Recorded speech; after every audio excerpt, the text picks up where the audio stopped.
I'm hoping that YouTube will allow me to play this. Hopefully that I won't get busted for this shit. But this was the legendary uh, moment on Iyanla Van Zant where she takes a couple brothers, I guess three black men, and asks them why they can't fuck with black women. Why don't they date black women? And this took really the internet by storm. And Tommy Sotomayor really did an excellent um, commentary on this. And I don't want to make this too long because I would feel like if I make it too long and then YouTube takes it down, I'm gonna be like fucking pissed off. I already wasted 40 minutes making a video only for it to not upload properly. So I'm kind of learning to be careful doing these videos in such a haste and not uploading them. But hey, let's get to it. Michelangelo. Okay, nice to meet you. How are you? I've been out with black women or approached black women, and before they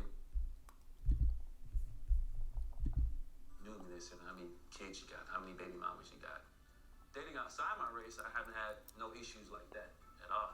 Okay, and you are? I'm Koro. Koro. I've been practicing abstinence for 3 years. 3 years with no sex. I'm looking for someone that can respect my views. Nah, the thing is that I kind of applaud the brother for doing this shit. I don't know if you select or not, whether you're in black women's spaces. I don't know if you select. I just kind of think celibacy is kind of stupid, especially when you already did it, especially as a black man. If you're trying to attract black women, they're not really going to respect you doing celibacy unless you just got out of jail, you just got out of a long relationship, or there's so many. They can tell that you get so many girls that you're just like, okay, I already done the player stage. I'm bored. I'm looking for. That's when I can see celibacy being attractive by black women, just barely, but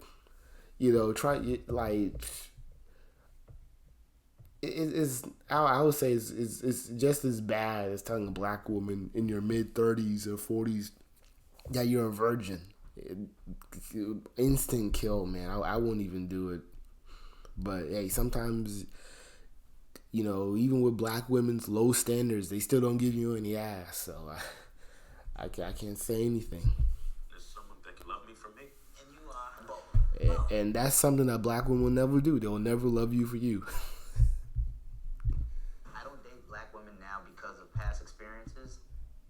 See, one thing I do like about this brother is that he's very well put together. I can tell that this was not a put-on look to where it was like the producers told him, just grab any old suit, put it on, make yourself look presentable on TV. Like, I can tell this dude, especially on how fitted the suit was, that he is, the archetype of the educated lame. He is the educated lame with the money, with the status.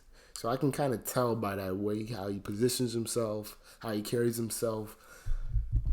To place that strong personality on you, and sometimes you just kind of. Because look at that. The tie is like perfect on him. This is something that he knows how to do like on a regular. I kind of wish that it was a little tailored a little bit better on the sleeves, but I ain't gonna lie. I usually just only care when it comes to men. I love how the tie is just perfect. With the haircut, perfect. So this dude fits the profile that he created on here. So he this dude's legit. Just like, stand on this place. So do you have any idea why you're here? We share some of the same opinions About? Why are black women so angry? I can tell this dude just gets cussed at so often on dates. Like, oh, hell no. What the fuck? That's a neck tattoo. That nigga must have been in prison or some shit. Yo, you had me, bro. You had me. God damn, I don't know. You had me. I don't know. I don't know what goes into these brothers' heads, but I do think he fits the look. A little bit, he's well put together. You know, I don't think that some convict from Brownsville would know how to get clothes that fit him that well. Even with but then again, it could be Oprah. They could have like done the max for him, but I'ma just take it with a grain of salt that all these brothers are educated lames. To a certain degree, yes. She had that anger inside of her, but she made sure that she didn't pass it on to me. I see how she handles that, and she gives off that vibe that I get from women here. But when it came to me and how she approached me and taught me about women, she said, "Don't deal with this." That's interesting because as a black mother, Yeah. my work was to help my son understand it so that he would know how to stand in it with a black woman. Why? I'll pass on that. And his mother was probably saying that because he comes from probably not just a middle class, but probably like a high middle class family, to where his mother already knew these bitches are chaos. These bitches will destroy everything you have in your name. They'll destroy everything. They will get you in. They'll put you in prison, and then they will every issue, whether you was there for it or not, or whether or not you caused it or not, they will blame you for it, and they will either want you in jail or killed over it. So his mom was probably being like honest, like black pill honest with his ass, and he was like, oh shit, I didn't know these bitches were that trifling. How do you know? Well, I'm a black woman. My situation's a little bit different because I traveled a lot when I was a kid. Very talented, very gifted musically. The original passport, bro. So, because of that, when I came back to my neighborhood, when I was dealing with certain black women, you're different. You talk funny. You dress funny. The music you listen to is funny. I don't like being because I had flip flops on or I had a turtleneck. I'm gay. The problem I'm having is just because you're my culture and you're black, you don't get a pass. All the women in my family, I got a side of cousins that made me feel weird about that.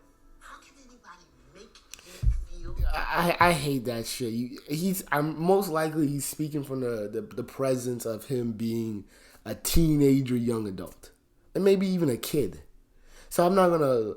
I hate when bitches do this shit of how can someone make you feel that way. You're an adult. You know what? You don't have you. Oh my bad. You can't think for yourself. You can't do X, Y, and Z by yourself. Why are you acting like this? Like someone can control you. It's like just shut the fuck up, Iyanla, and let the brother express himself. This is why these conversations are damn, even to this day, even to this year, it is damn near impossible to have these conversations on why black women are so they're undesirable. Why black men are literally saying cold turkey, I don't want to fuck with it. It's just that, the lack of understanding.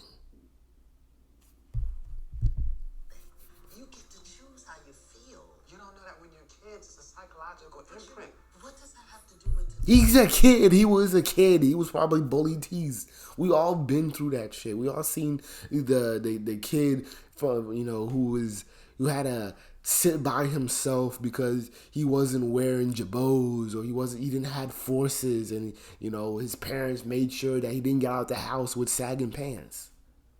Like people really don't understand how hard ELs had it back in the 2000s, even the 90s.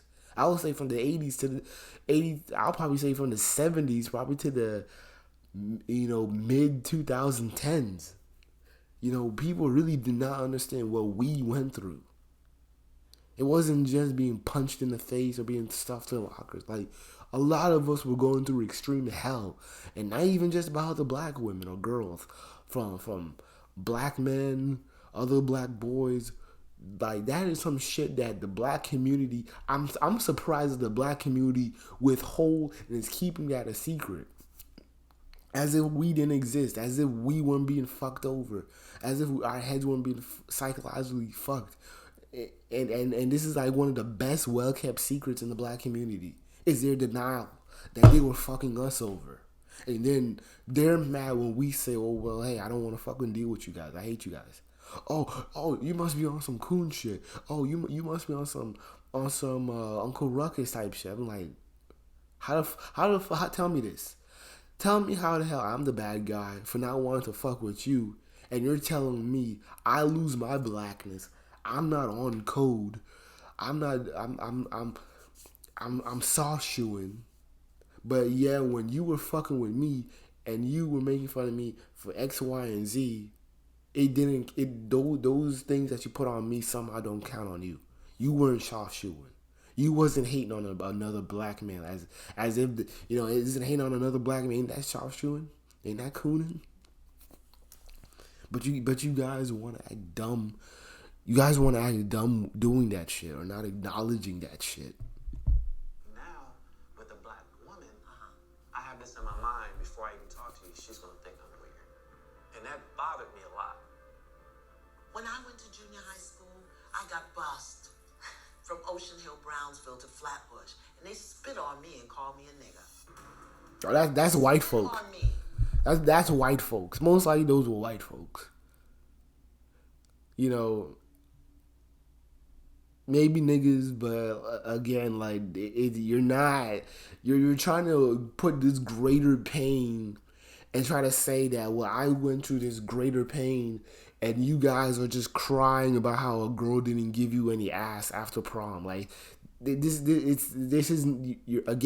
you're not giving black men the proper the space or the mic to really air their grievances. But yeah, again, with these black women, they still have to force you to date a black woman, even when they don't even want to fuck with you. It's like, what more can you do? How is this even a topic? How is this even a topic when these brothers are literally just saying they don't want to fuck with us? They're not even interested in even getting to know us to even date us. So how is it therefore how is it written off as if they were the ones rejecting black women?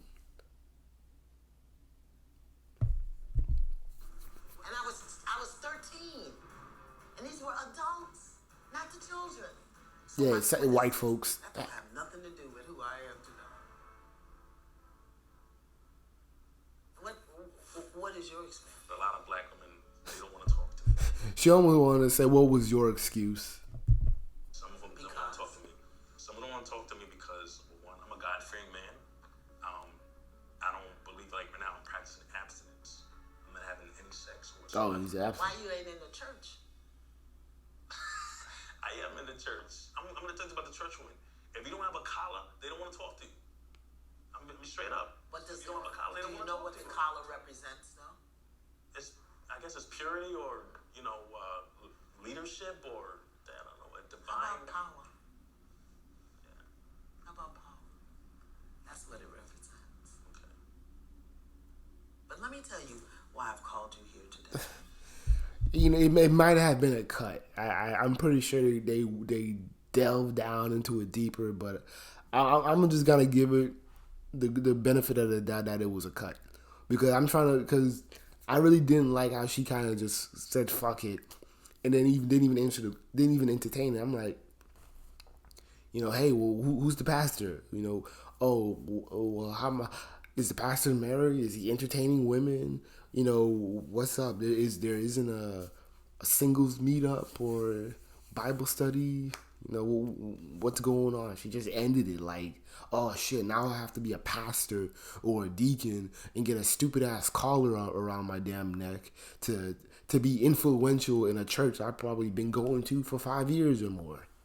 It's stupid. I've invited you here because my intention is to dismantle the myth of the angry black woman. It's not a myth. They're still, even to this day, they're still fucking us over.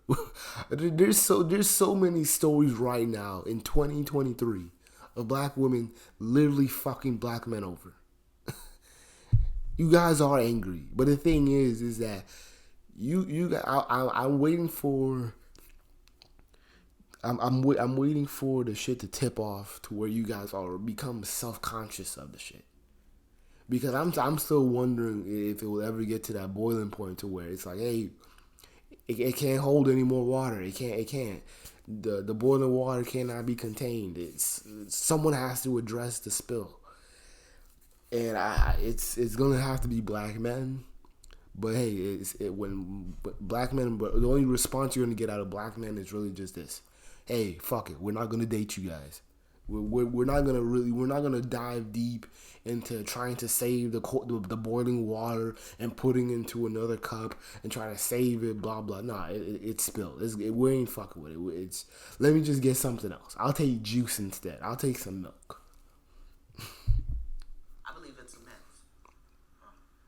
As a black woman. Yeah, it's a myth, but you got like what?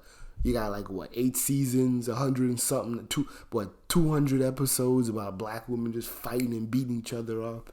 One bitch is mad about the other bitch being more successful. One bitch stole her man. I remember there was one episode where a bitch stole where her mother and daughter are fighting over the same woman. This is madness. This is madness, man. I believe it's. I invited you here for a mixer tonight. Just Man, it cut the mixer. I figured it was too short. We all have a story. We all have an experience, and we have hundreds of thousands of black men, all ages, who've had these experiences. And I believe, and it's my intention for us to heal. And you know what? It's never going to get to that point. This healing and this so-called truth. I've even seen this viral post of some black woman talking about, hey, there needs to be a truce. There needs to be a reset button. It's too late. It's too late because non-select brothers are the voices of the internet. These fake jabronis, these niggas like MTR and these little select fuckboys who wanna pretty boy the black manosphere and shit. They don't move the needle. We do. It's non-select guys' talking points that are being stolen by them. But the thing is, there won't be no black understanding. There will be no black love if non-select black men aren't selected.